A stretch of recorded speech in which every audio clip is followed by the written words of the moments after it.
Latvia गणराज्य उत्तर पूर्वी Europe में स्थित है और इसकी आबादी लगभग 2 मिलियन है। उनमें से लगभग 1/3 देश की राजधानी रीगा में रहते हैं। लातवियाई आधिकारिक भाषा है, लेकिन एक बड़ा अल्पसंख्यक रूसी बोलता है। लातवियाई ध्वज दुनिया के सबसे पुराने झंडों में से एक है। हालांकि लातविया राज्य की स्थापना केवल 1918 में हुई थी, लेकिन इसका ध्वज 1279 का है और यह दुनिया के 3 सबसे पुराने में से एक है। किंवदंती के अनुसार एक प्राचीन लातवियाई जनजाति का नेता एक युद्ध में गंभीर रूप से घायल हो गया था और एक सफेद चादर में लिपटा हुआ था। खून ने चादर के किनारों को दाग दिया, जबकि जिस क्षेत्र पर वो पड़ा था वो सफेद रहा। अगले युद्ध में उसके कबीले ने खून से सने पन्नी को एक झंडे के रूप में इस्तेमाल किया और विजयी होकर उभरा। लातविया दुनिया के सबसे हरे भरे देशों में है। लातविया के आधे से अधिक क्षेत्र जंगलों से आच्छादित हैं और देश के 5वें हिस्से में संरक्षित प्रकृति क्षेत्र शामिल हैं। अन्य में 4 राष्ट्रीय उद्यान, 42 प्रकृति पार्क और 260 प्रकृति भंडार हैं। उस 500 किलोमीटर सफेद रेत के समुद्र तटों, 12,000 नदियों और 2,000 से अधिक झीलों के साथ साथ अद्वितीय वन्यजीवों को जोड़ें और आप शायद समझ जाएंगे कि यह छोटा देश प्रकृति प्रेमियों के लिए एक लोकप्रिय गंतव्य क्यों है। लातविया की राजधानी सुंदर रीगा है, जिसकी स्थापना 1201 में हुई थी। रीगा के ऐतिहासिक ओल्ड टाउन में चर्च एक जिज्ञासु कारण के लिए किसी अन्य के विपरीत है। क्रॉस के बजाय गोल्डन रोस्टर चर्च के टावरों को सुशोभित करते हैं।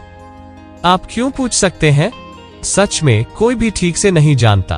व्यवहारिक रूप से रोस्टर हवा की दिशा दिखाने वाले वेदर वेन्स के रूप में 2 गुने हो जाते हैं, एक हलचल वाले बंदरगाह शहर के लिए काफी महत्वपूर्ण। कुलदीगा के आकर्षक छोटे से शहर में वेंटा रैपिड है, जो यूरोप का सबसे चौड़ा जलप्रपात और एक ऐसी जगह है जहां मछलियां उड़ती हैं।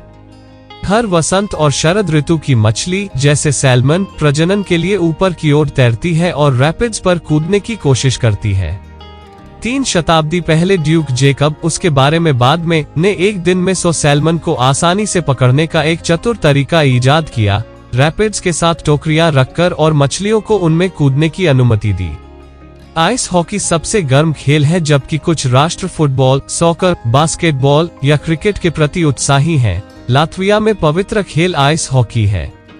लातवियाई हॉकी प्रशंसक खुद को दुनिया के सर्वश्रेष्ठ आइस हॉकी प्रशंसकों के रूप में गौरवान्वित करते हैं और इसे केवल हॉकी कहते हैं क्योंकि अन्य प्रकार बस यहाँ मायने नहीं रखते हैं। राष्ट्रीय टीम और एक जीवंत स्थानीय लीग के अलावा हर छोटे शहर में एक आइस रिंक है, जिससे हर कोई देश के सबसे लोकप्रिय खेल में अपना हाथ आजमा सकता है। लातवियाई महिलाएं दुनिया में सबसे लंबी हैं। 200 से अधिक देशों में लोगों की ऊंचाई की तुलना करने वाले एक हालिया अध्ययन में पाया गया कि उनकी औसत ऊंचाई 170 सेमी 5 फीट 7 इंच के साथ लातवियाई महिलाएं किसी भी अन्य राष्ट्र की महिलाओं की तुलना में लंबी हैं। जबकि डचमैन सबसे लंबे थे, लातवियाई सज्जन भी पीछे नहीं थे और दुनिया भर में 4था स्थान प्राप्त किया। लातवियाई लोगों को गाना और नृत्य करना पसंद है। लातवियाई गायकों और नर्तकियों का एक देश है, जिसमें सैकड़ों हजारों लोग गायक मंडलियों, लोक नृत्य समूहों, लोकगीतों के समूह, ऑर्केस्ट्रा और छोटे देश के शौकिया थिएटरों में भाग लेते हैं। राष्ट्रव्यापी गीत और नृत्य महोत्सव के लिए हर 5 साल में सर्वश्रेष्ठ 40,000 शौकिया गीत और नृत्य समूह एक साथ आते हैं। यह प्रभावशाली घटना 1873 से हुई है और यह यूनेस्को के मौखिक इतिहास और गैर भौतिक सांस्कृतिक विरासत का हिस्सा है।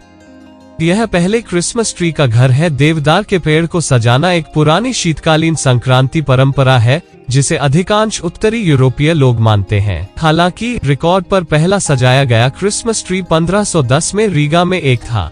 लोगों ने इसे पुआल के आभूषणों, रिबन, सूखे फूलों और बुनाई से सजाया, गाया और नृत्य किया और बाद में अच्छे भाग्य के लिए पेड़ को जला दिया।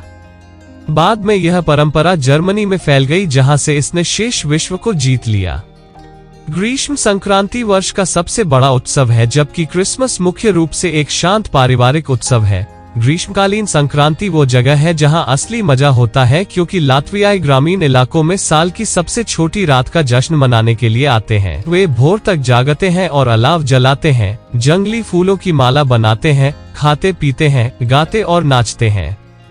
23 से 24 जून की रात को मनाया जाने वाला इस प्राचीन त्योहार को जाय या लेगो कहा जाता है और इसमें कई अंधविश्वास और अनुष्ठान शामिल हैं। सदियों से कई लात्वियाई दुनिया में भटक गए हैं और कुछ उल्लेखनीय उपलब्धि हासिल की है। 17वीं शताब्दी में लात्विया तत्कालीन डची ऑफ कोरलैंड और सेमिगेलिया, जो कि पूर्वोक्त ड्यूक जेकब द्वारा शासित थे, विशेष रूप से उपनिवेशों के लिए सबसे छोटा देश था। कैरेबियन द्वीप टोबैगो और गैम्बिया नदी, अफ्रीका में कुटा किंटेह द्वीप।